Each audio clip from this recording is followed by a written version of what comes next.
everybody. My talk this evening will be about submarine telecommunications cables. This is a largely unsung industry, but without it, we wouldn't have the internet, e-commerce, or social media.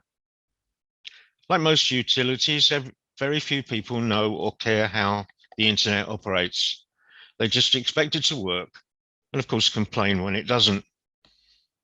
A lot of people think it's carried over satellites, but nothing could be further from the truth. Today's cloud services only exist because of a global network of high-speed fiber optic submarine cables. The technology we enjoy today did not happen overnight. It was over 170 years in the making. And tonight I hope to show you how Greenwich and one family played a vital role in that history. The development of electrical communications as a commercial service is very much a Victorian story. Alexandrina Victoria came to the throne on the death of her uncle, William IV, on the 20th of June, 1837.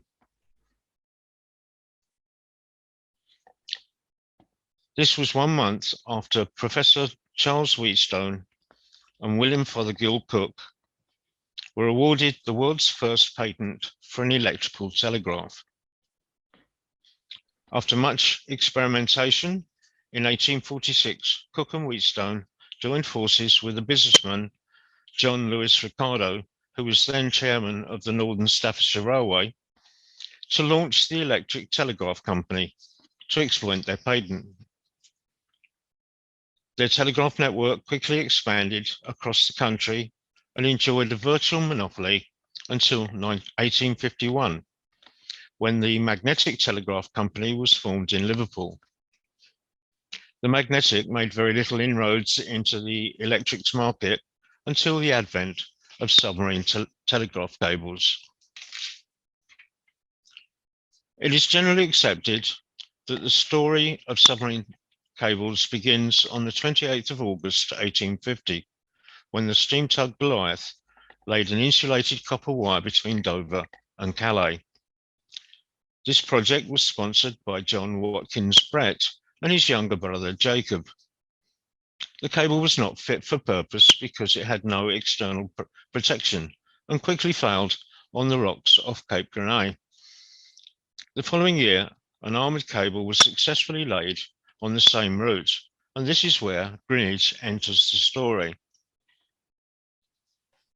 A few messages had been passed over the 1850 cable before it failed, and this allowed the Brett brothers to maintain their exclusive license to land a cable in France. The railway engineer, Thomas Russell Crampton, was persuaded to invest in the project, and he designed an armoured cable that would protect the delicate core. The armouring of the core was initially entrusted to Messrs. Wilkins and Weatherly, a wire rope manufacturer based in Wapping High Street, some distance from the River Thames. However, production was brought to a halt when Robert Sterling Newell claimed that the manufacturing process infringed his patent. After some dispute, the remainder of the 25 nautical miles of cable was finally made by Newell's employees at Wilkins and Weatherly's factory. The cable was laid by the barge Glazer on the 25th of September, 1851. But due to the primitive control system and the strong tides, the cable ran out a mile short of the French coast. Additional cable was required, but the Brett brothers and Crampton could not go back to Wilkins and Weatherly, and Newell's factory in Gateshead was too far away to meet the project's deadlines. So an additional 2.7 nautical miles of cable was ordered from W. Cooper and Company, whose main factory was on the Grand Surrey Canal in Camberwell. In 1849, this company had been saved from bankruptcy by George Eliot, and it had recently opened a new factory on Morden Wharf. It is almost certain that this cable was armoured there. The additional cable was successfully laid by the tug Red Rover, and the land routes were completed shortly afterwards. The Submarine Telegraph Company's telegraph between London and Paris went into commercial service on the 13th of November 1851, allowing the opening and closing prices of funds on the Paris bourse to be known on the London Stock Exchange the same day. The success of the 1851 cable encouraged the Magnetic to start planning a cable across the Irish Sea. And this is where the Pender family joins our story. To lay a cable to Ireland, the Magnetic needed to raise new capital, and to fund the project, the company was restructured as the English and Irish Magnetic Telegraph Company.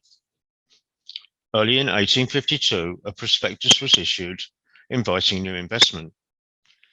This is where John Pender, and perhaps just as significantly, his second wife, Emily Dennison, enters our story. At the time, John Pender was a successful merchant and well known on the Manchester Cotton Exchange. Emma was a member of the landed gentry from Daybrook in Nottingham. She was an heiress and an intelligent woman with considerable financial acumen, and more importantly, connections in the higher ranks of society. While John Pender was wealthy, he was a self-made man and so had no standing among the rich and powerful. Emma brought him access to that level of society, and her shrewd and cautious approach to financial matters counterbalanced his natural risk-taking tendencies. A formidable woman, she was in many ways the power behind the throne of the Cable King, as John Pender would later be known. At the time of their marriage, John's money was entirely in cotton and secured in one bank. It was Emma who persuaded him to diversify his portfolio and recommended to him that the Magnetic would represent a good and low-risk investment. John was not so sure, but based on his wife's advice, as we all take, he took the substantial stake in the English and Irish Magnetic Telegraph Company, and on the 10th of June 1852, he was elected to the board of directors of the new company.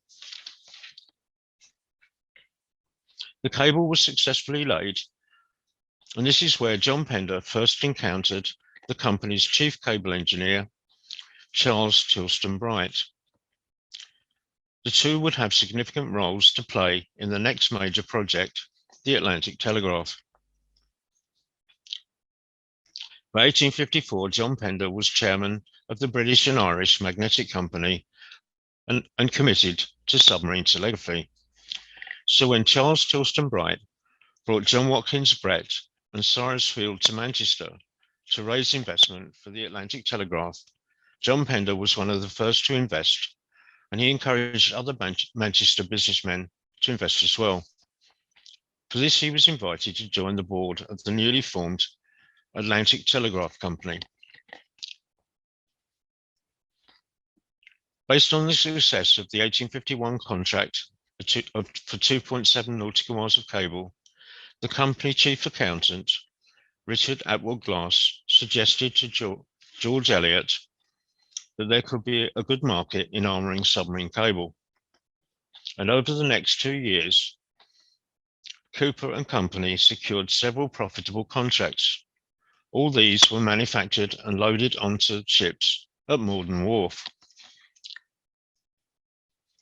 Mainly due to the success of the submarine cable business, by 1854, the company's creditors had been paid off. George Elliot had complete control of the company, and he invited Glass to join him in partnership. That year, the company was re-registered as Glass, Elliot and Company. The Atlantic Telegraph Company let 3 contracts. 2,500 nautical miles of insulated copper core were made by the Gutta Percha Company, and the armouring of the core was split between R.S. Newell and Company and Glass, Elliot and Co. Newell's factory in Gateshead was on the wrong side of the country, so a new factory was opened on the opposite coast in Liverpool. The Morden Wharf factory was too small to accommodate the 1,250 nautical miles of armoured cable, so Glass Elliot acquired the abandoned Enderby Rope Works, just upstream from the Morden Wharf factory. It had been destroyed by fire in 1845. To lay the cable, the British government loaned the Atlantic Telegraph Company HMS Agamemnon, and the US government provided the USS Niagara. Glass Elliott's cable was completed in July 1857, and on the 23rd, Sir Curdling Eardley had a large garden party on his summer estate at Belvedere House in Erith. It was attended by managers and workers of Glass Elliott, their families, officers and men of the Agamemnon, and senior members of the Atlantic Telegraph Company. In all, there were 850 guests, and this party was reported in the Times the following day. To commemorate the occasion, John Watkins Brett, a director of the Atlantic Telegraph Company, had two pendants made out of cross sections of the cable mounted in twisted silver. These he presented to Sir Curdling Eardley's daughters as mementos of the day. The laying operation was not a success, and it had to be abandoned after only 300 nautical miles of cable had been paid out from Ireland. The two ships returned to Plymouth, where the cable was put ashore into temporary warehouses. Additional cable was required, and due to its superior handling performance, a contract for an additional 900 nautical miles of cable was awarded to Glass Elliott. In 1858, the two ships met in mid-ocean, where after much trial and tribulation, the cables were successfully spliced together and the lay completed between Ireland and Newfoundland. The cable worked successfully for about a month before failing never to work again. What had been hailed as the wonder of the age quickly turned to recrimination, finger-pointing, and accusations of fraud. Surprisingly, the one person to come out of this failure with some credit was Charles Tilston Bright. During the euphoria of the cable's success, for reasons that are unclear, he was picked out from all the leading projectors to be knighted by Queen Victoria. These wilderness years lasted from 1858 to 1864, during which a lot changed. The American Civil War was a big contributing factor to this delay, but throughout the period, Cyrus W. Field continued to campaign tirelessly for new capital. Investor confidence in the project was at rock bottom, and the Atlantic Telegraph's chief engineer, Edmund Orange Wildman Whitehouse, was singled out as the scapegoat for the failure. Several directors of the Atlantic Telegraph resigned. These included John Pender, who soon needed to concentrate on his textile business due to the American Civil War and the loss of cotton from the southern states. According to most histories, Cyrus Field ploughed a lone furrow during this period, but that isn't true because an Englishman, James Stewart Wortley, also took up the challenge of keeping the dream alive. James Stewart Wortley had been an extremely successful lawyer and politician and had invested heavily in the Atlantic Telegraph Company. However, in February 1857, he had a serious riding accident and was eventually forced to give up his legal career.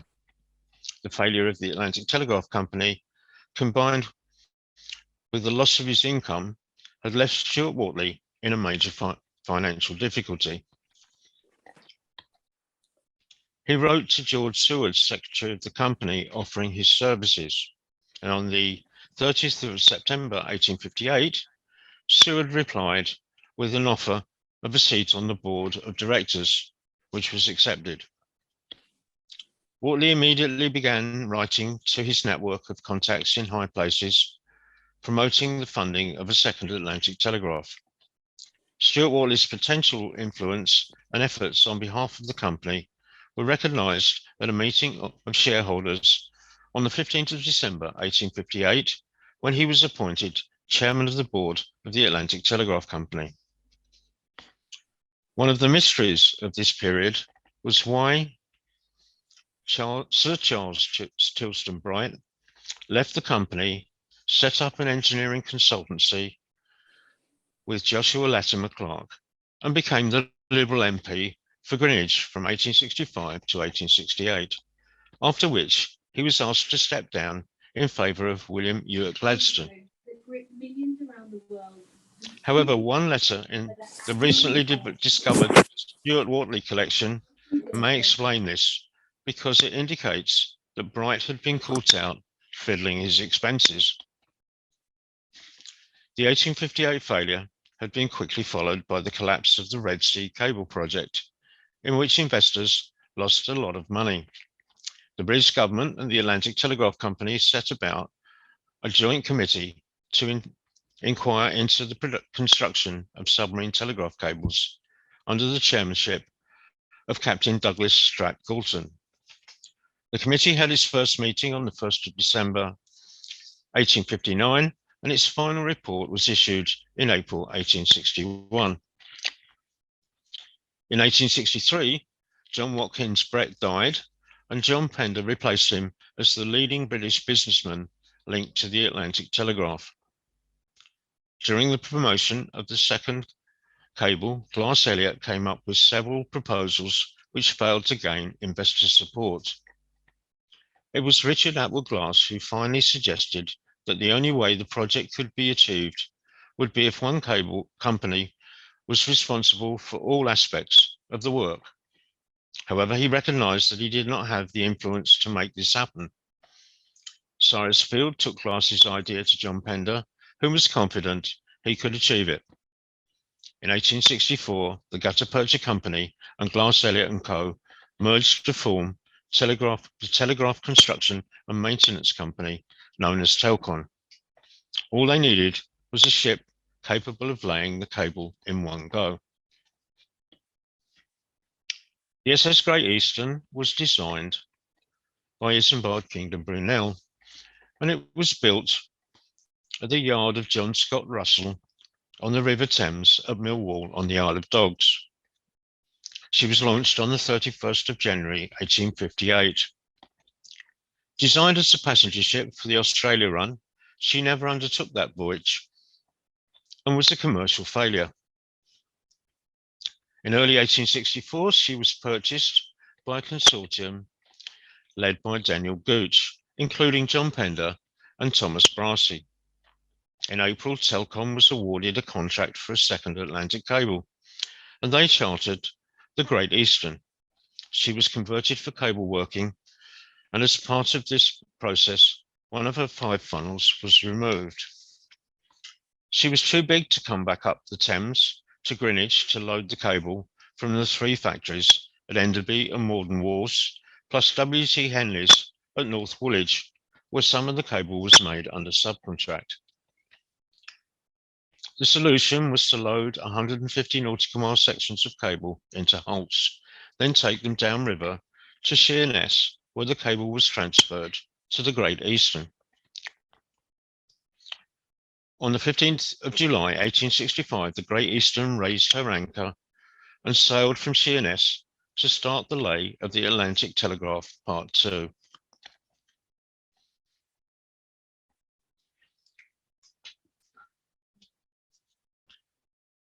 What happened next has been told on numerous occasions. However, because of the global significance and being a key part to our story, it's worth briefly summarizing the 4 attempts.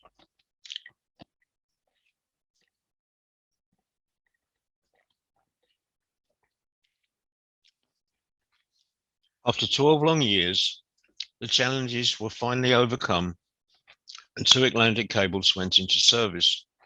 In recognition of this great achievement, Queen Victoria awarded decorations to 6 leading members of the project. Honours were granted to the following men. Lamson was Deputy Chairman of the Atlantic Telegraph Company and was also on the board of the Anglo-American Telegraph Company. Gooch was Chairman of the Great Eastern Steamship Company and a Director of Telcon. Anderson was captain of the SS Great Eastern.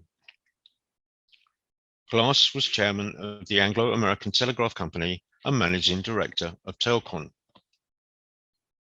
Canning was the chief engineer of Telcon. Field had been the driving force behind the project from the beginning. And although his contribution was recognized in the announcement, as an American citizen, he was ineligible for a British decoration. It has recently been revealed that a knighthood was also offered to James Stewart Wortley, but this chairman of the Atlantic Telegraph Company, but this was declined. Amazingly, John Pender, the man who had done more than any other to make the Atlantic Telegraph a success, was not recognized in any way. So let's look at John Pender's contribution to the success of this project. As already mentioned, John Pender was an early investor in the Atlantic Telegraph Company. However, he did not take an active part in the 1857 and 1858 attempts. He had resigned his directorship to concentrate on his textile business, the cotton famine, and his wife's declining health. He was the first chairman of this important company, a position he held until it was nationalized and became part of the General Post Office in 1870. After John Watkins Brett's death, Field turned to Pender to take the lead with the British investors and invited him to rejoin the board, where he remained until its merger with the Atlantic Anglo-American in 1873. Pender was the founder of and first chairman of Telcon and risked his entire fortune to achieve it. He stood down and was replaced by Daniel Gooch in 1868, but retained his controlling investment.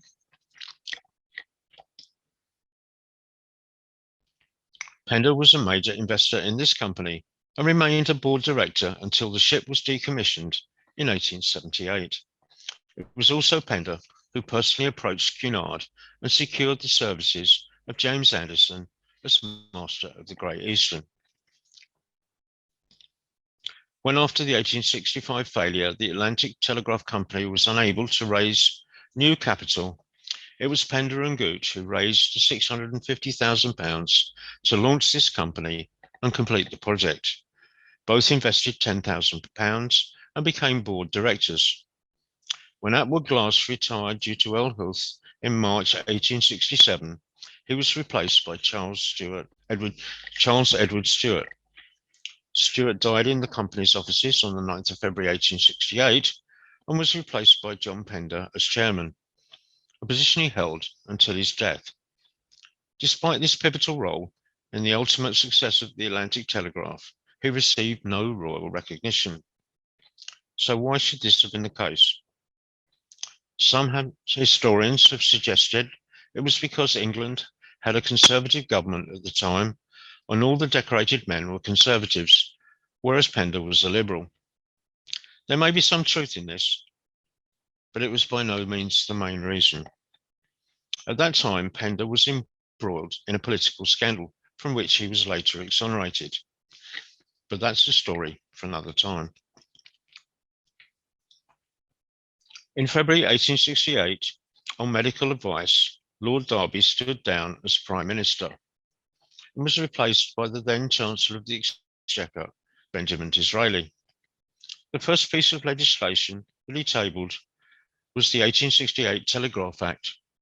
It enabled the Post Office to buy up all the private terrestrial telegraph companies and run them itself.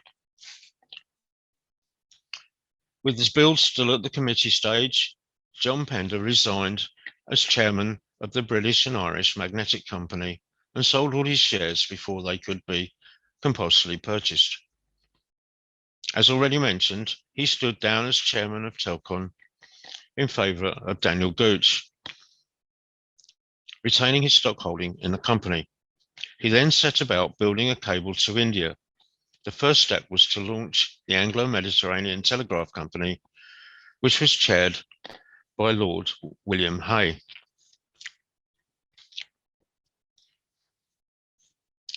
Pender's approach was to establish limited companies for each section of the route to mitigate the financial exposure.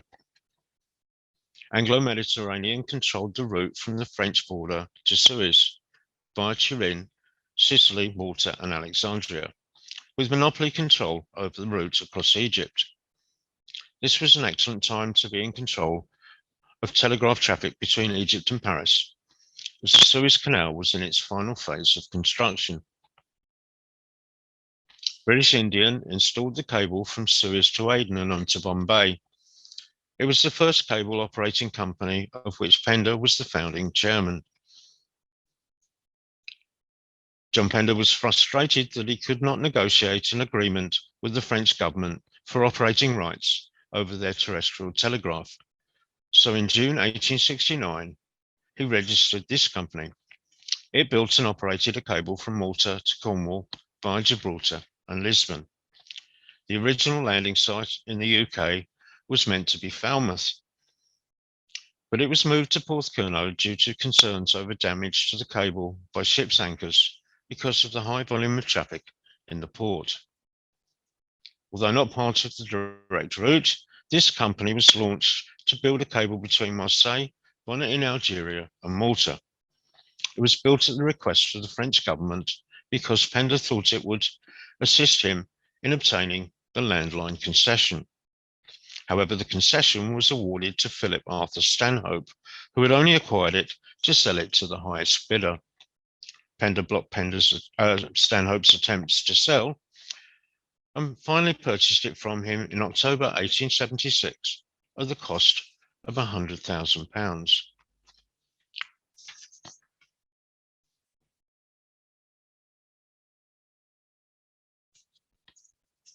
The shore end was landed at Porthcurno by the investigator on the 6th of June 1870, and the final splice was completed 2 days later. John Pender was in the cable hut on the beach of Porthcurno to witness the first telegraph message sent over his system to Bombay. Both scenes were captured by the artist Robert Dudley, who presented them to Pender shortly afterwards. They remained among his most treasured possessions until his death. From the 22nd of June, these systems provided telegraphic communication between London and Bombay with intermediate connections of Carcavelhos in Portugal, Gibraltar, Alexandria in Egypt, and Aden. From that time, messages that might have previously taken several weeks or even months could be sent in less than 10 minutes. To celebrate this outstanding achievement, a soiree was held at John Pender's London home, 18 Arlington Street. The guest of honour was Albert, Prince of Wales, and Cromwell Varley demonstrated modern telegraph techniques. Guests were invited to send messages to Bombay, Calcutta, and New York, receiving replies within 15 minutes.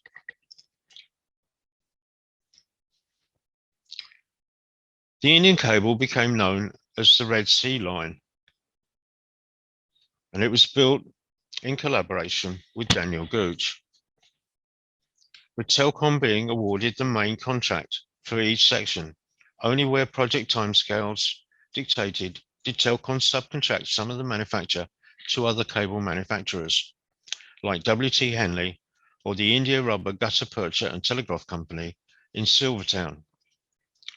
Once the system to India was operating successfully, on the 1st of June 1872, Pender merged the 4 companies to form the Eastern Telegraph Company.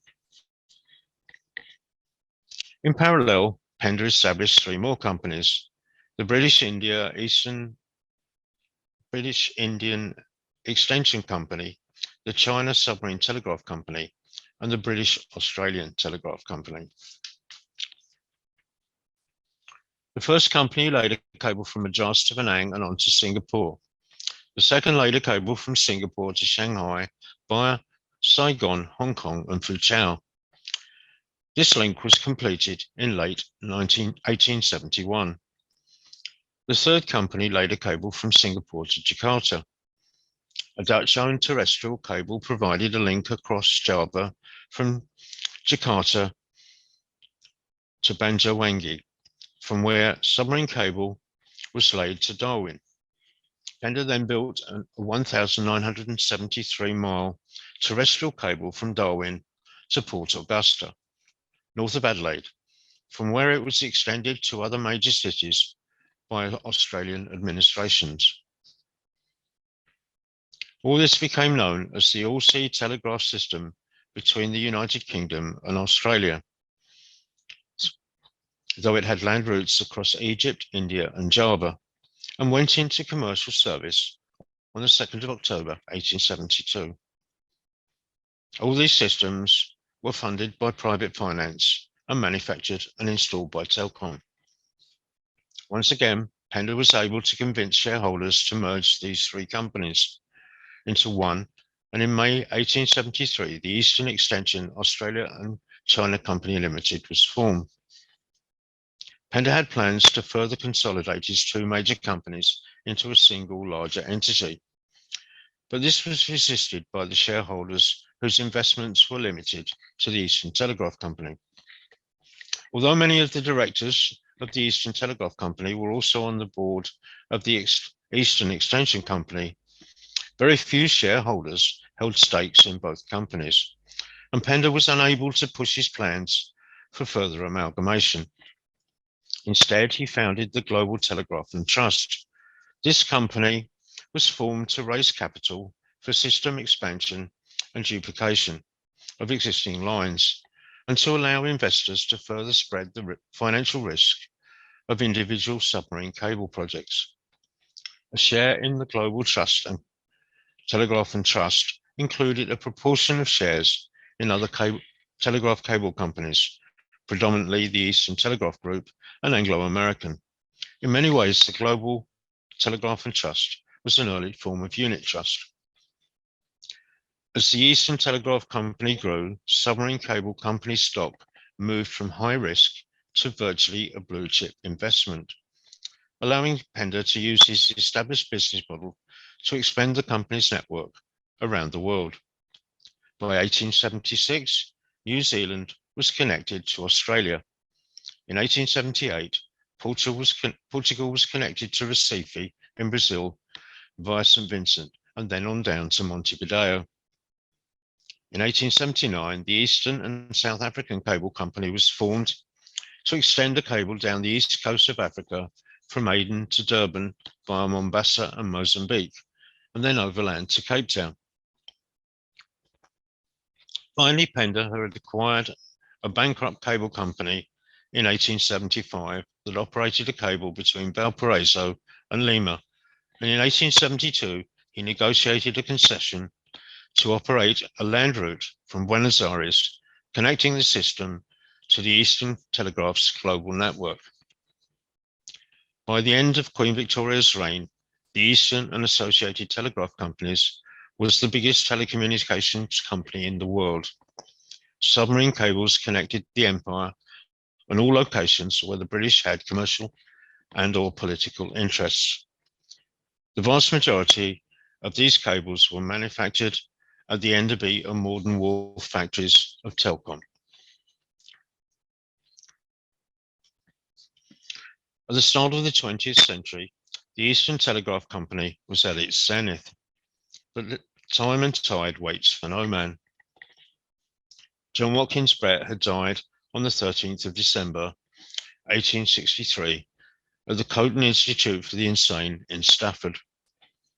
Richard Atwood Glass finally succumbed to Bright's disease on the 22nd of December, 1873.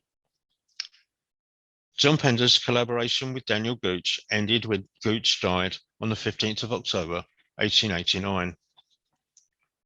Pender remained the largest shareholder in Telcom, and to retain the influence he had his eldest son, James, from his first marriage, elected to the Telcom board of directors.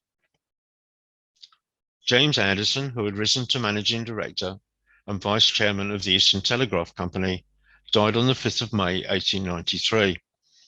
He was replaced by John Pender's youngest son, John Denison, as managing director, and Lord William Hay as vice chairman. John Pender was finally recognised by the establishment. He was knighted KCMG in 1888. Then this was raised to GCMG in 1892. He died at his country estate, Footscray Place, on the 6th of July, 1896. His funeral took place at All Saints Church, and he was laid to rest in the family tomb alongside Emma and her eldest son, Henry, who had died from typhoid in 1881. Lord William Hay became chairman of the Eastern Telegraph Company, and John Denison became vice chairman. Just prior to his mother's death in 1890, John Denison took, by royal warrant, his mother's maiden name as a second surname. So when Lord William Hay retired in 1990, it was John Denison Pender, who took the company forward into the 20th century.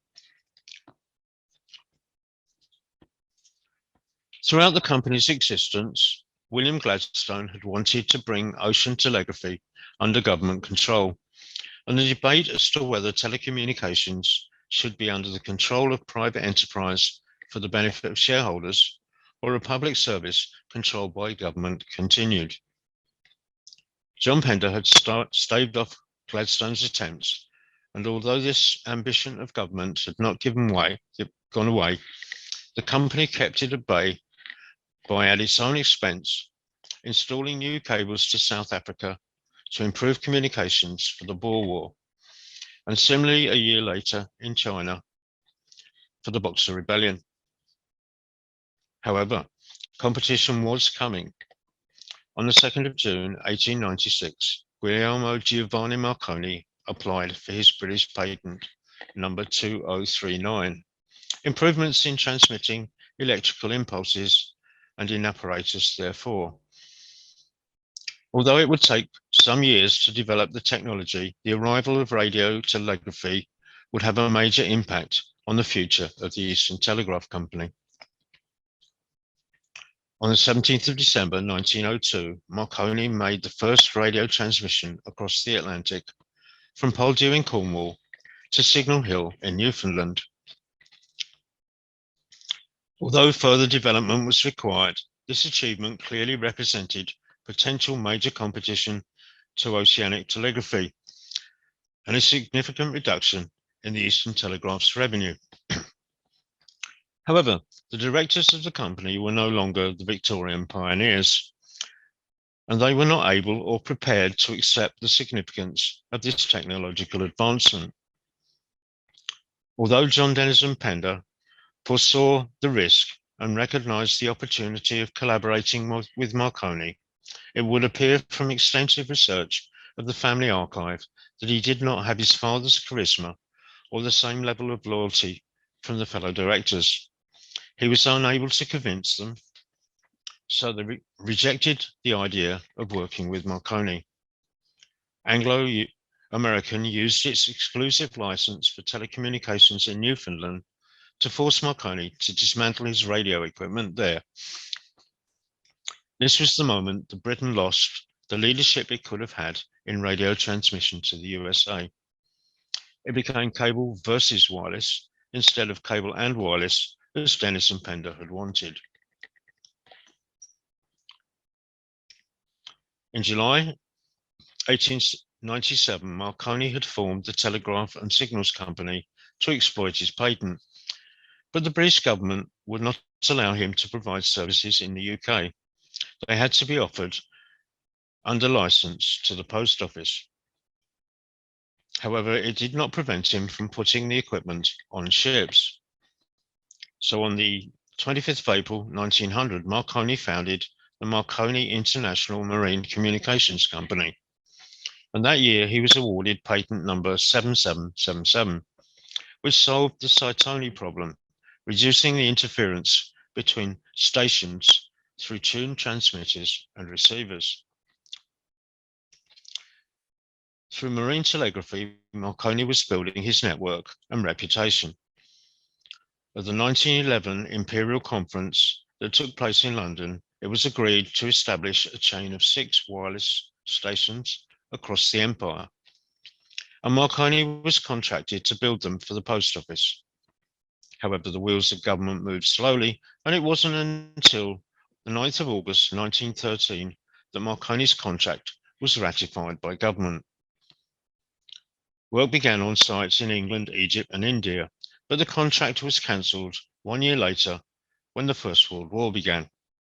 This fiasco became known as the Marconi scandal. Throughout World War I, transoceanic cables, which had been losing market share to radio telegraphy, were considered vital arteries of communication, and the Eastern Telegraph Company revenues tripled over the period. In 1900, William Hay had been replaced as chairman by Sir John Wolfe Barry. Barry was the famous civil engineer whose most prestigious project was Tower Bridge. He had joined the Eastern Telegraph Company at the end of his career and was very much a figurehead, leaving the day-to-day running of the business to John Denison Pender, who replaced him as chairman in 1917. In the 1920 New Year's Honours List, John Denison was created Knight Grand Cross of the Most Excellent Order of the British Empire. This award was given in recognition of the company's services to the Empire during World War I.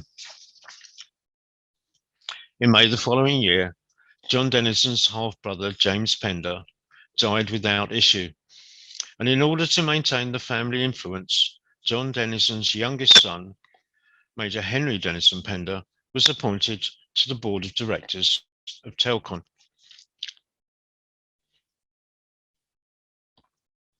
In 1919, Marconi resubmitted his offer to build a global radio network to be run by the post office. After further development in November 1921, Marconi demonstrated a 54-valve system transmitting between Carnarvon in Wales and Sydney, Australia. The revenue from the war had masked the fact that the Eastern Telegraph Companies were quickly losing market share, but this respite allowed them to hold an opulent fete in the Royal Botanical Gardens in London to celebrate the company's Golden Jubilee. It took place in July 1922, and a new global map was produced for the occasion. But as is often the case, when a company begins to celebrate its history, its demise follows shortly afterwards. At the beginning of 1923, Marconi demonstrated shortwave signals could be successfully transmitted over a range of 2,230 miles. And on the 30th of May, 1924, Marconi made a telephone call from England to Australia. In 1926, Marconi's systems, operated by the post office, provided a radio telegraph service across the Atlantic. And on the 7th of February 1927, Marconi established the first radio telephone link across the Atlantic.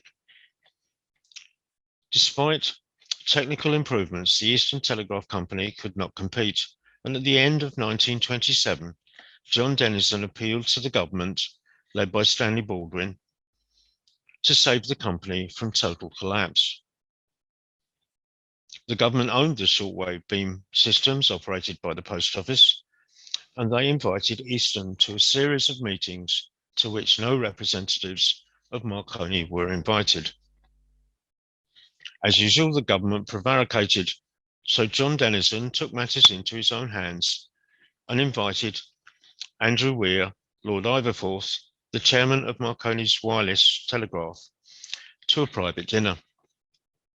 The two men negotiated and agreed a merger to be implemented only if the government handed over control of their beam radio network. The die was cast and the merger proceeded through the laborious process of government committees. John Denison had saved his family's company from collapse. but he did not live to enjoy his success as he died at home on the 6th of March 1929. Just 1 month later, on the 8th of April, the shares of the Eastern companies and Marconi's Telegraph were transferred to a new holding company, Cable and Wireless Limited, and a new operating company, Imperial and International Communications, was set up. Despite Marconi Telegraph entering the negotiations with a very strong hand, it was Eastern who came out of the merger better. John Denison's eldest son, John Cuthbert Denison Pender, was appointed joint managing director of both Cable and Wireless and Imperial and International Communications. With the formation of the Imperial and International, the world entered the Great Depression, which would last to the outbreak of the Second World War. The merger included a government-appointed advisory committee, so the directors had their hands tied to some extent. Nevertheless, they embarked on a program of rationalization. On the 3rd of May 1932, John Cuthbert was appointed chairman of Imperial and International. And 12 months later, his eldest son, John Jocelyn, was appointed joint managing director with Edward Wilshaw, who had joined the company in 1898 as an apprentice. On the 24th of May 1934, the shareholders agreed to change the company name. Imperial International became Cable and Wireless Limited, and Cable and Wireless became Cable and Wireless Holdings.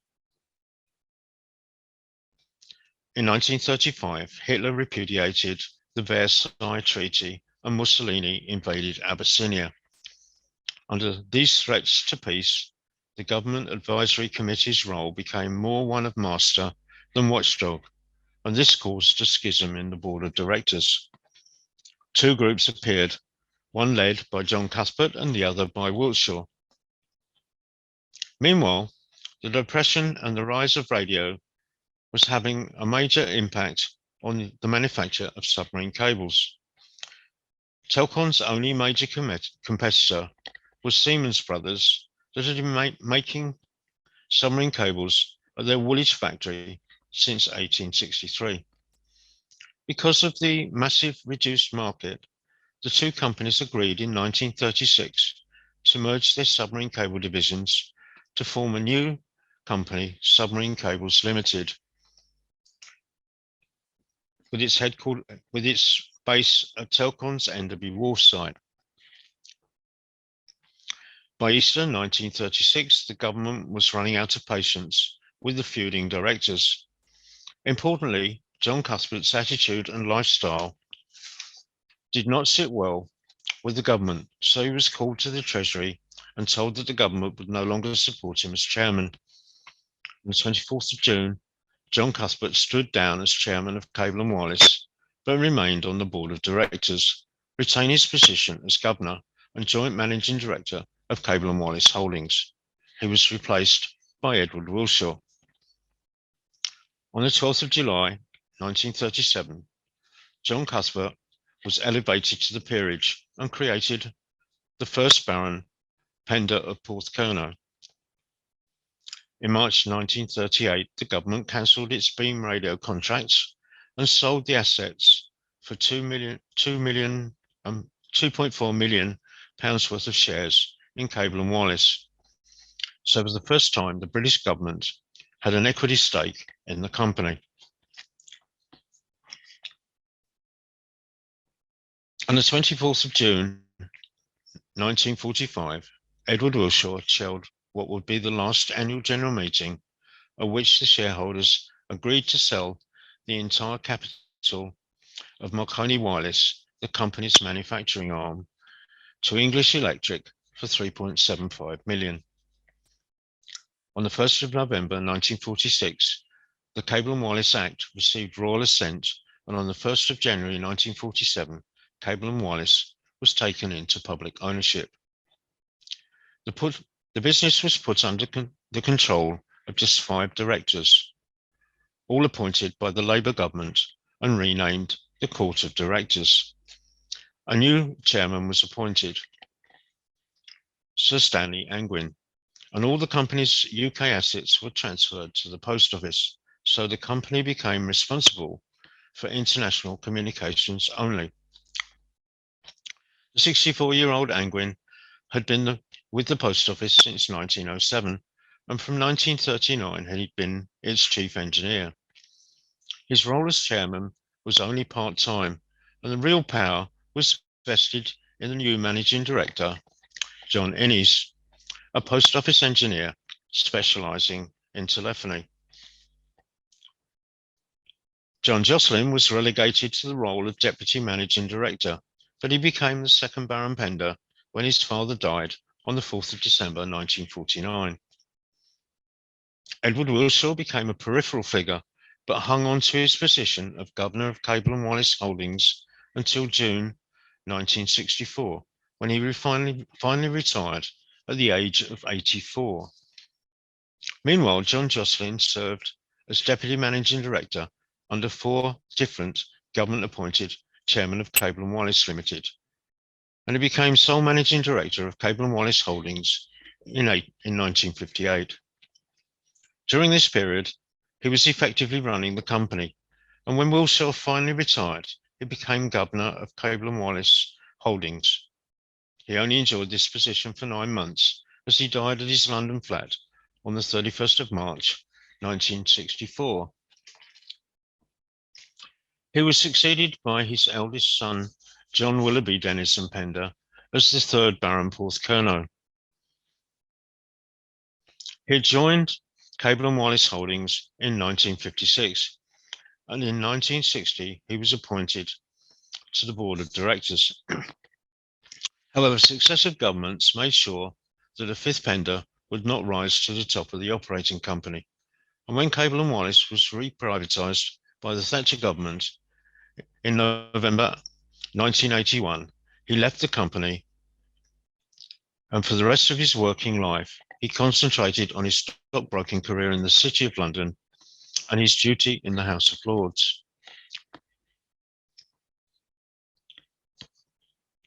In 1943,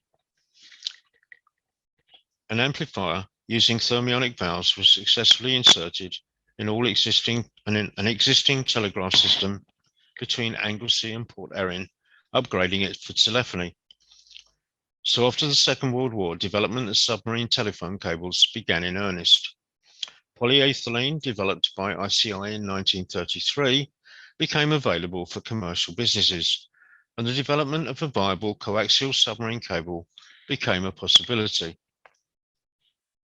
SCL developed their first coaxial cable in 1947. It was laid between the UK and Germany and contained an improved amplifier. By the beginning of the 1950s, a transatlantic telephone cable was being planned.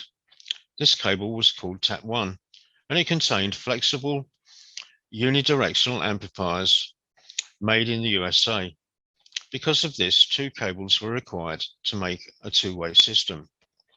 Most of the cable was manufactured at SCL, and to produce the necessary volume, a new cable factory was opened in Erith.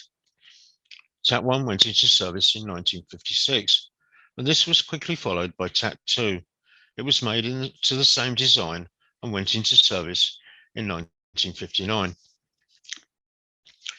On the 7th of February 1959, Telcon merged with BICC, and Henry Denison Pender retired from the board of Telcon and Submarine Cables. This ended the 100 years association of the Pender family with Greenwich and submarine cable manufacture. In the late 1950s, a new British manufacturer entered the submarine cables industry, Standard Telephones and Cables, or STC. It had its main facility at North Woolwich, next to the old W.T. Henry's factory, and they built a new cable factory at Southampton. SCL and STC collaborated with the Post Office to develop 2 major technical advances: lightweight cable for deep water and rigid housings containing bidirectional amplifiers called repeaters. which enabled two-way transmission over a single cable. Both of these technological breakthroughs are ubiquitous in modern fibre optic submarine systems. Based on the development of these ideas, Cable and Wireless set about building a global submarine telephone network.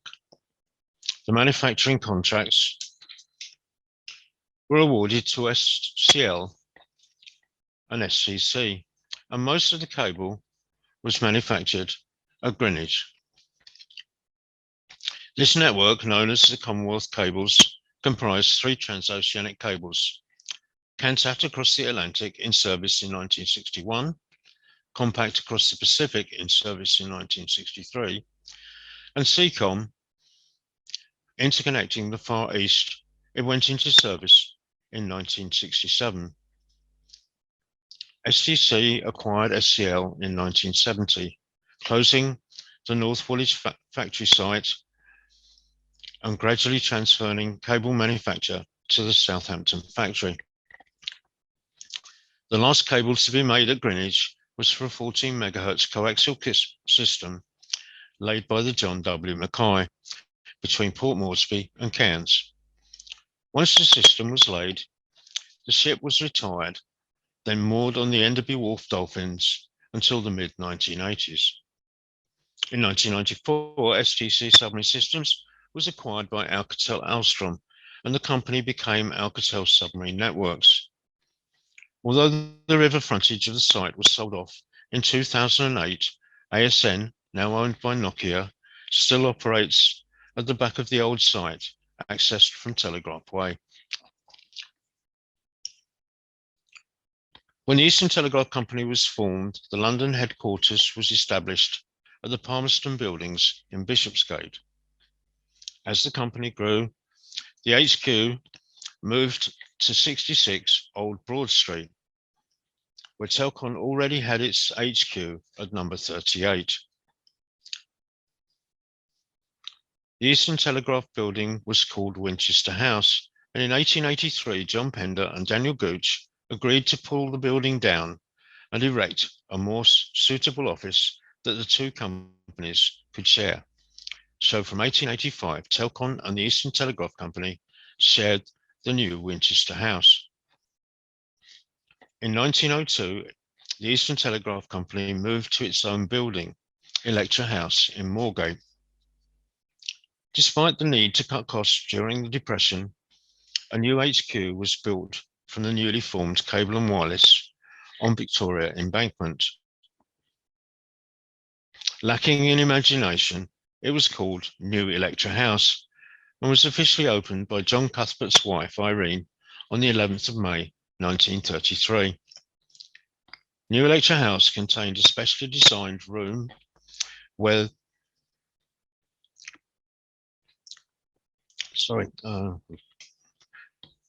the company's directors would meet and was known as the courtroom. In 1955, Cable and Wireless once again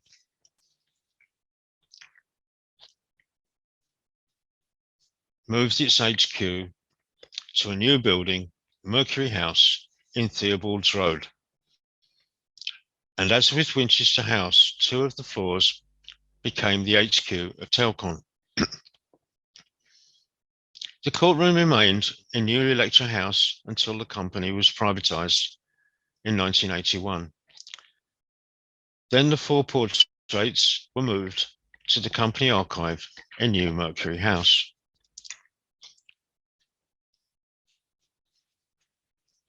While Greenwich remains at the forefront of the submarine cable industry through Alcatel Submarine Networks, the same cannot be said for the Pender family. The public know very little about this unsung industry, and even less about the 4 generations of a family that led the way in global telecommunications for over 100 years. The Penders have, however, left behind a legacy through some high-quality portraits. The portrait of Emma Pender was painted by Philip Westcott in 1858. It was commissioned by John Pender as a 40th birthday present. When it was painted, Emma was pregnant with her fourth child, Marion. This is the earliest known portrait of John Pender. It was commissioned in 1864 when he became the first chairman of Telcon. It hung in Telcon's boardroom until the merger with BICC. It was then given to John Jocelyn and has remained with the family ever since.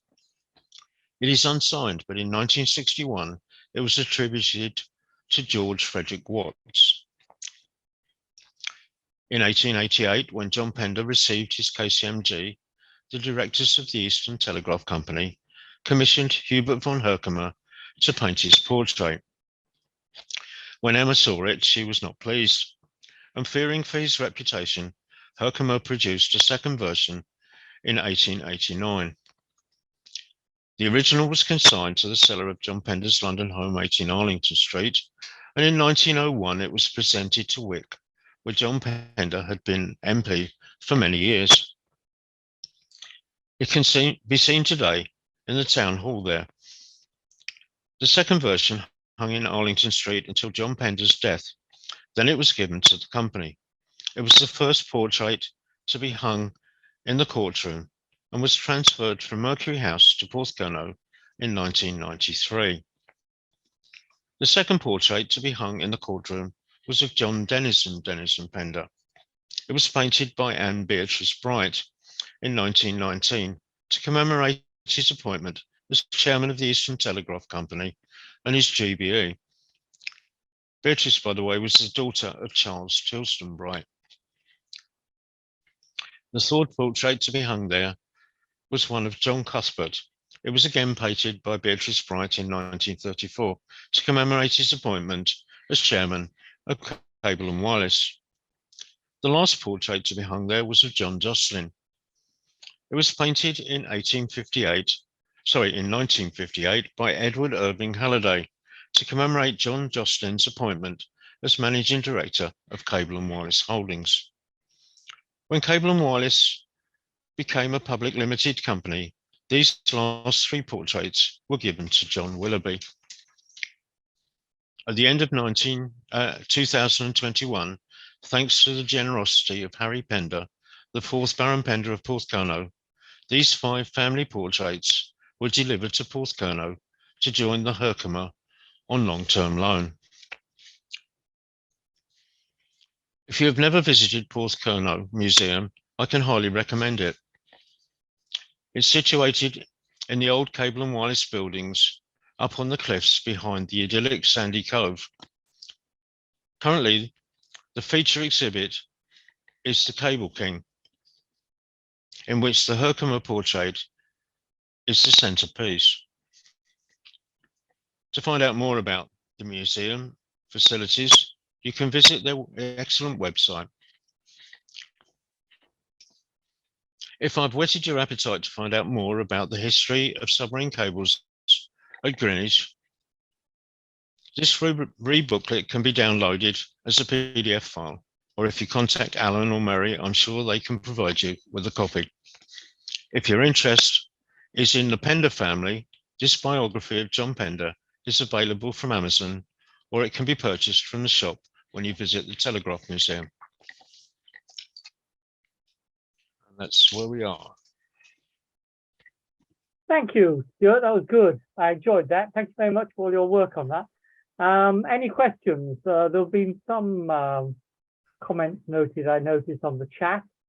If you go into the chat, please add some more questions there if you have any. Let me just scroll through. And I said I questioned that wonderful picture of the Great Eastern with the sunlight, and that's really, when she was being built. No, Bill says it's at the Royal Museum of Greenwich somewhere, so it must be in the Maritime Museum. What the big one? No, that Robert Dudley. That Robert Dudley was given to the Telegraph Construction and Maintenance Company, and it's now in the Greenwich factory in the meeting room. Oh, is it? Okay. Yeah. Oh, right. In Enderby House. No.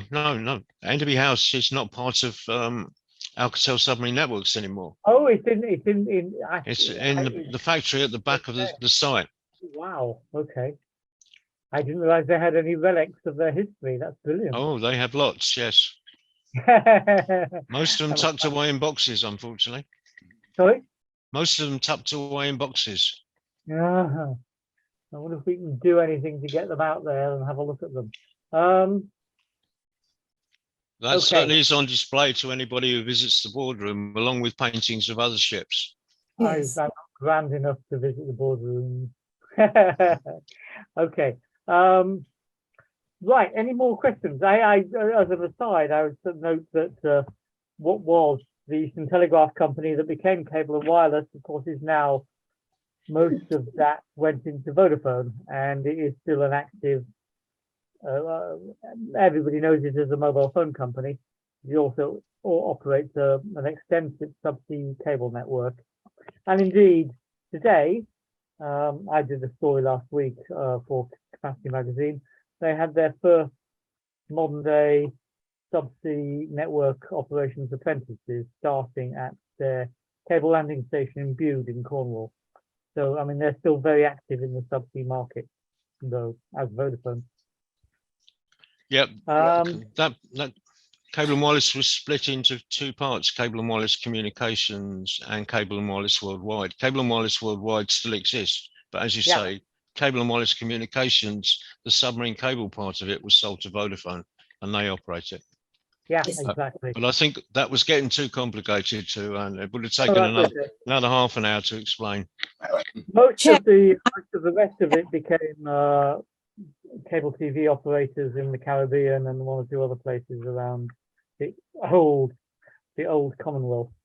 Why? I've got a question. Why did the Penders, even when Cable and Wireless was a state-owned company post Second World War, why did the Penders keep a management role in the company?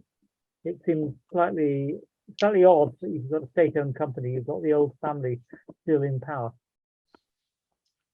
Well, I think you've got to remember that they were running the company for so long that somebody's just started screen sharing. Can you? And it's not one of the presenters. It's not me. Can you stop it, please? Somebody who's showing more than meetings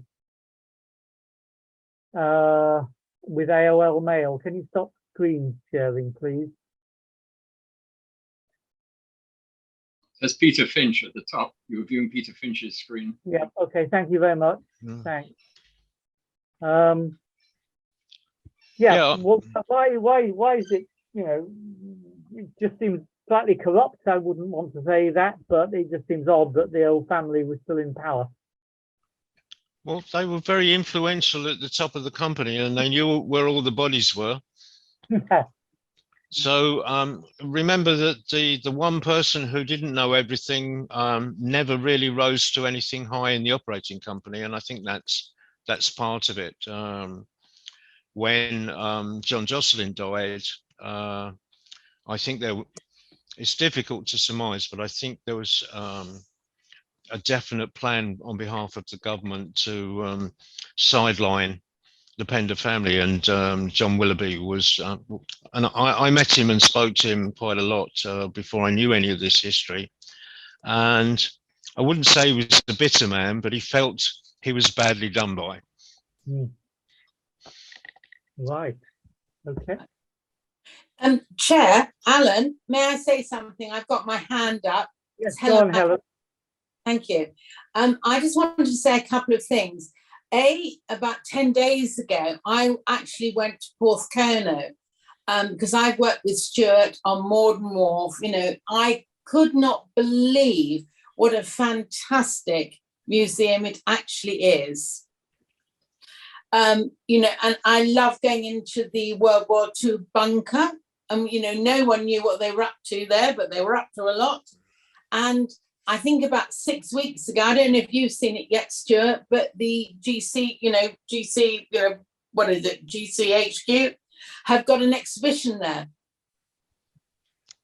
So they're now saying what they're doing. And unfortunately, I should have removed my chamber backdrop, But one of my chamber strategic partners are Alcatel Submarine Networks. And I want to try and get them together because Vodafone are their biggest supporter down there. But I was in St Ives and we went to Porthcurno, but seriously, I would just make a visit to Cornwall just to go to Porthcurno. Yes, I've never been around the museum, Helen. Unbelievable. Yeah. But what I can do, Alan, I can have a word because I've been in the new buildings in, ASN have, and their boardroom, all their fantastic pictures. So maybe we can get something in a real life environment. We could actually go there for a chat. Oh, good. I'm volunteering. Thanks. Okay, thank you. I look forward to hearing more. Okay. Any more questions or comments? Give me your views, Stewart. You talked about nationalisation, and it goes way back into the 19th century when the telegraph companies were nationalised, and there's just been to and fro between public and private ever since. Well, it was the terrestrial only that Disraeli privatised, and I think some of the reason why Gladstone wanted, because they split it, they did take on board, if you like, shallow water submarine cables into the privates, into the public sector. So cables across the North Sea to Ireland and the English Channel all came under the post office. So the submarine telegraph company became part of the post office, but they made that differentiation because at the time it happened, there wasn't very much transoceanic telegraph, but they made that differentiation that the government didn't want to fund it. So they wanted private finance to invest in what they called oceanic telegraphy. But then I think because Disraeli had done one thing, Gladstone always wanted to top him. And so part of his ambition to control it by government was to outdo Disraeli. Yeah. But there are a lot of letters in the family archive about the way Emma played a key role in finding out what Gladstone was trying to do and giving John the information to counteract his moves. The thing was that it was a big hobby horse of his, and it never really gained massive government support. He couldn't push it through to a point where Pender would have to concede it. But Pender was also in the government and outmaneuvered him on many occasions around that particular subject. He didn't like him a lot, particularly after they were on opposite sides of the fence when it came to Ireland. Yeah. Yeah, right. from then on, they were at loggerheads all the time, and of course, the fact that John Pender was building this massive empire, making a fortune, didn't go down well with Gladstone because he couldn't get his share of it. Any more comments? Any more questions? Alan, could I ask Stewart, please, a question? The fibre optics, which have really massively ballooned communications around the world, when were they first introduced? Well, the first fibre optic... and who developed them? Well, the fibre was developed, well, most of this is in parallel, but the first invention of fibre optics was in the UK by a company called STL. But then at Harlow, and they were very primitive at that stage. That was in the late 60s. The first paper came out on the ability to send light pulses through glass. The first submarine cable was installed across the North Sea, the first commercial one, in 1986. Was it? And that was what we call a regenerative system, where the light pulses went down to a repeater. They were turned into electrical pulses, and those electrical pulses fired a new laser on the next section of cable. By the mid-1990s, we had moved to optical amplifiers, which was again a British invention. Southampton University invented those. Really? And these days, I don't know, I'm not the world's expert on the leading capacities, but 48 fibers carrying several terabits of fiber is the current capability of a commercial system. So Yeah. in magnitude terms, how much larger than compact would that be in terms of communications? Compact had 28 voice circuits. Okay. Now a voice circuit was obviously analog, and that was 3 kilohertz for one voice circuit, which is an equivalent of 64 kilobits of data. Right. And the modern submarine cables can carry 5 petabits of cable. Okay. Don't ask me to say how many noughts that is. I can't remember.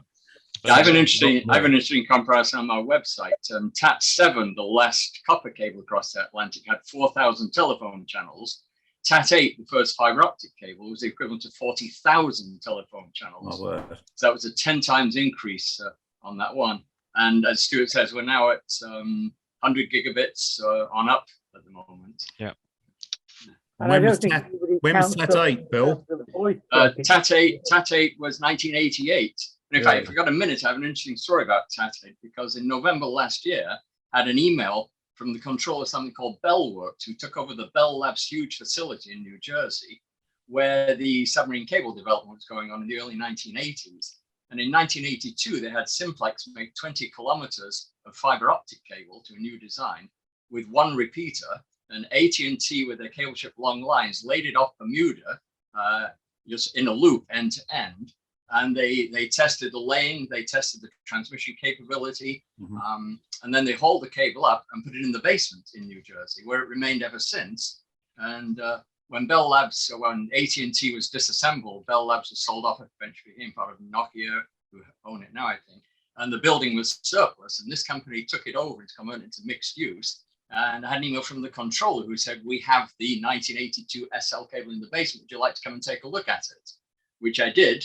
And they cut off some sections for me. And that was the test cable for what became TAT8 6 years later, which was the first commercial service transatlantic telephone cable.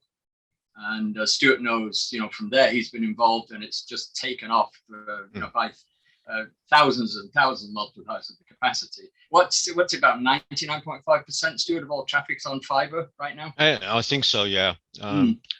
I think we put that in context. TAT8 was a collaboration. At that time, virtually all international telecommunications was in the hands of government-owned entities. The USA had it under AT&T, but slightly different. And what happened with TAT8 was it was a collaboration of 3 major countries, and there was a set of things called the JOST committees, which was the joint optic committees to look at developing repeaters, cable, etc., etc.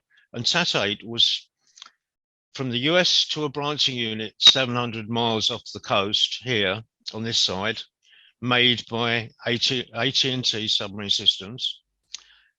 From the UK out to that branching unit, it was made by STC Submarine Systems.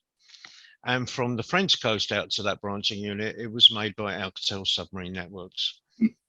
So it was a collaboration. Incidentally, you mentioned sea trials.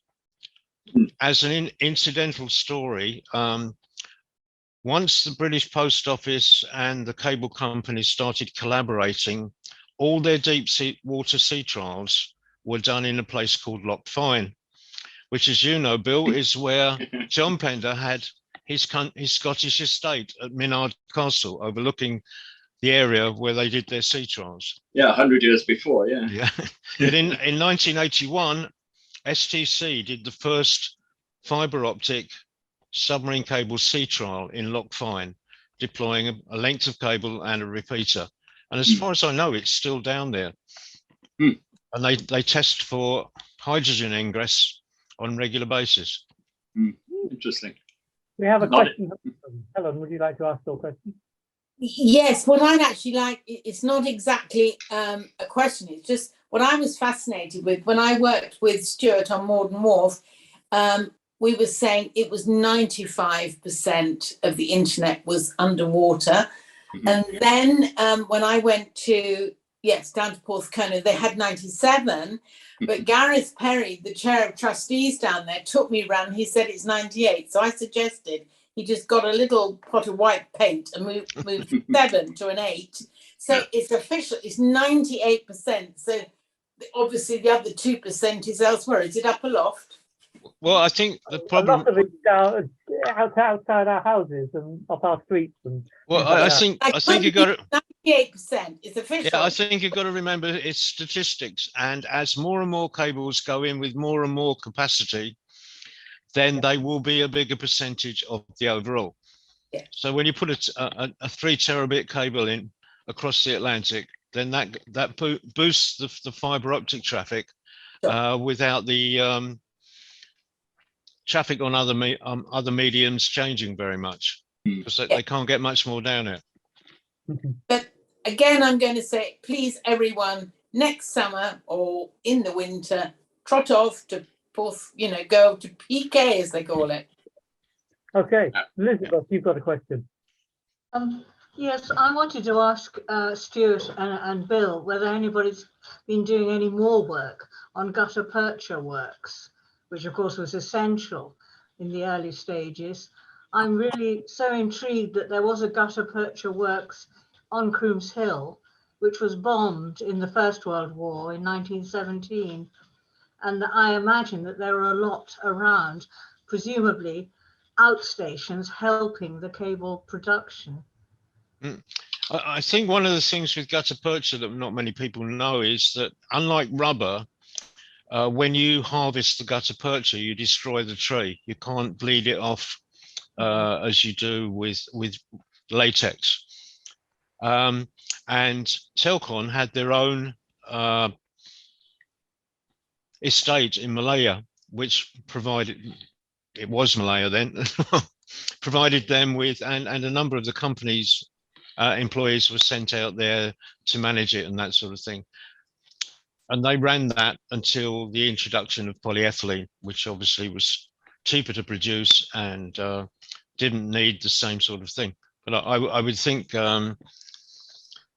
when Malaya became independent, that changed things as well. So I don't think there's any real role for gutta percha these days, but it would have been very, very important pre-1933. And of course, when ICI discovered it, the government put it under wraps, and it was only used for military usage throughout the war. And it was only after the war that it came off the Official Secrets Act, and ICI was able to sell it. And gutta percha has 2 uses today. Very timely, in the Second World War, gutta percha would not be available because it was in Malaysia, which was occupied. Yeah, there are 2 uses for gutta percha today. One of them is for root canals. The dentists use it to buy little what they call gutta percha points. I used to have one, Bill. Yeah. Okay, because it's thermoplastic at a fairly low temperature. You can warm it up and mold it, and then it sets semi-solid. And the other one is people that work on reed organs, and they use Chatterton's compound, which is mostly gutta percha, to stick on the reeds to tune them.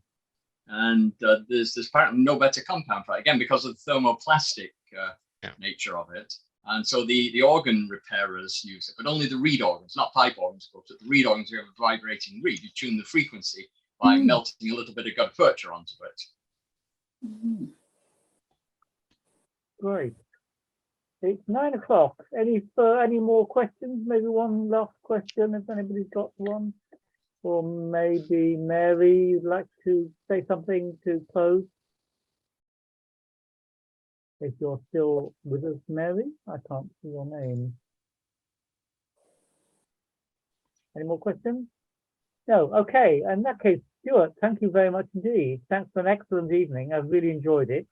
Thank you for reminding of us how important Greenwich is to the technology that we're working with tonight, playing with tonight. Well, I think the thing about Greenwich is most people are aware of something to do with submarine cables, but I don't think many people know that it started in 1851 at Morden Wharf. Yeah. Mm. And I bet next month, when the company I work for runs Capacity Europe, which is a big telecoms exhibition and conference actually held at the Intercontinental Hotel next to the O2, I bet nobody there, except for me, will know that they're only 10 minutes walk away from the birthplace of the industry. Absolutely. Sorry, can I just ask, Somebody on a walk. Alan, can I just ask Stuart, you mentioned Yeah. Enderby House was, there was stuff in there. Is it possible to visit it? Enderby House is now a public house. It's been converted by Youngs. They've refurbished reasonably well the Pentagon room, which used to be the meeting room for directors of Telcon. Of course, it started with the family. Yeah. But all the archive material from there presumably has been moved down to Porthcurno, does it? No, a lot of the library and such like. that sort of material moved into SGC because certainly the cellars were damp, and I know that our X-rays from systems were stored in the cellars there because they were you could afford them to get damp and wipe them up again. But Alcatel Submarine Networks and SGC before have had relationships with Porthcurno, and certain things have been transferred down there, but there's still material at Greenwich. Interesting. So, but not open to the public. Oh, no. Greenwich Archive is accessible if you know someone. So interesting. So we know Stewart, so there we are. Yeah. Depends what you're looking for, because it may not be there. If you go right the way back to the Telcon days, a lot of that has been moved down to Porthcurno. And I don't think Julia and Gareth are online, but they have now archived material online. So if you go to their website, you can look at stuff that they've put up online. That's fine. Thank you. Yeah, the Maritime Museum has a lot of Telcon manufacturing records too. They have about 800 catalogue entries for Telcon material. Yeah, that's true. Yeah, the ship's logs, manufacturing records, which I photographed most of. So it's everywhere. The problem is all over the place. Can I come back on a couple of points, please? Sorry, Mary, go on. Can I pick up on several things that have been said, but one of them is on Ronald and the archive, the stuff in the Greenwich archive that Elizabeth, who I see has now turned herself off, has been running along the rest of us, some sort of trying to get in some dialogue with the archive to get things moving along.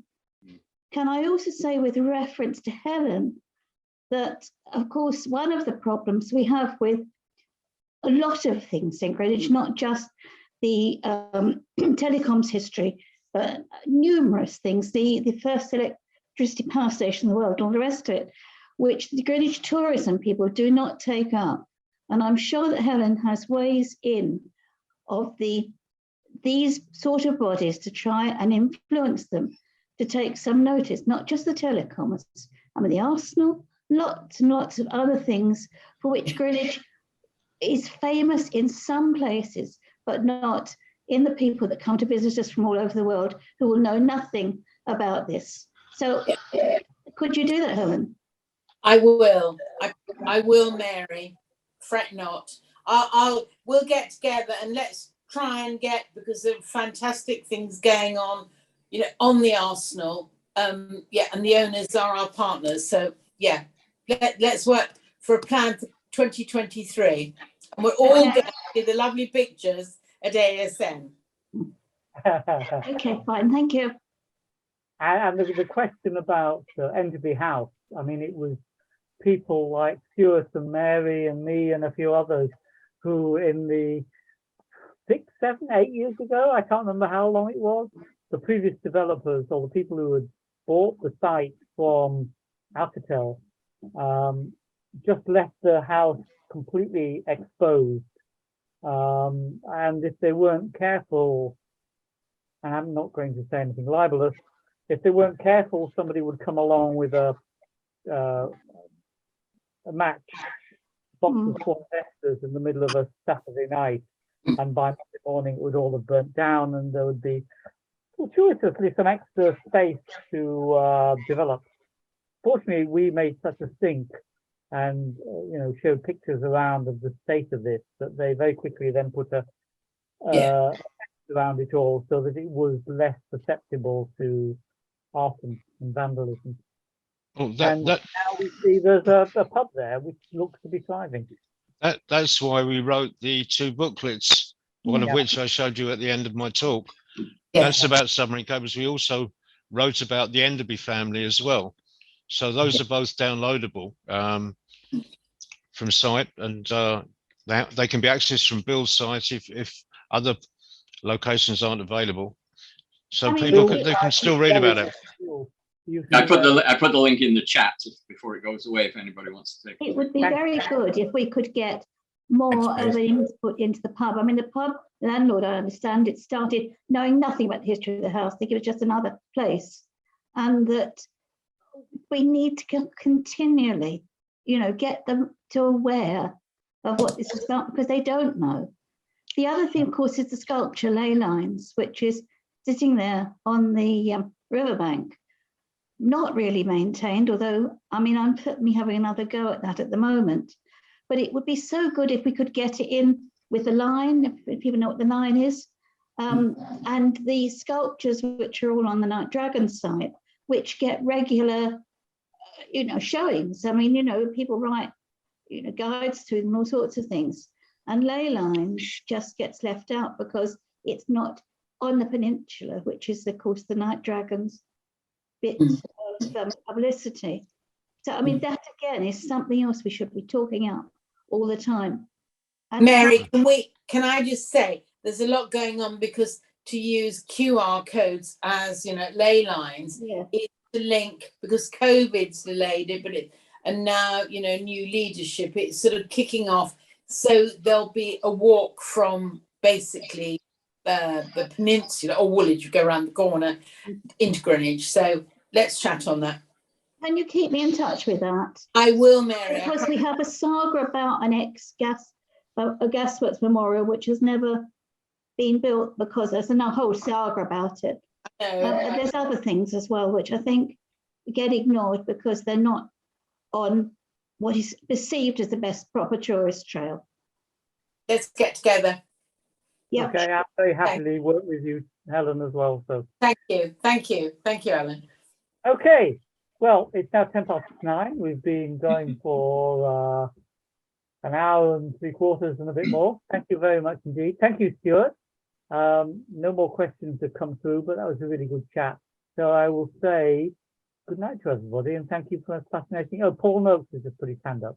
Paul, unmute yourself and go. Unless you did it accidentally. You on mute, Paul?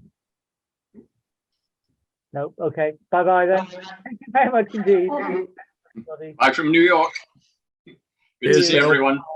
Cheers, Stuart. Thank you, Stuart. Take care, Bill. In touch. Bye. Right. Bye. Bye.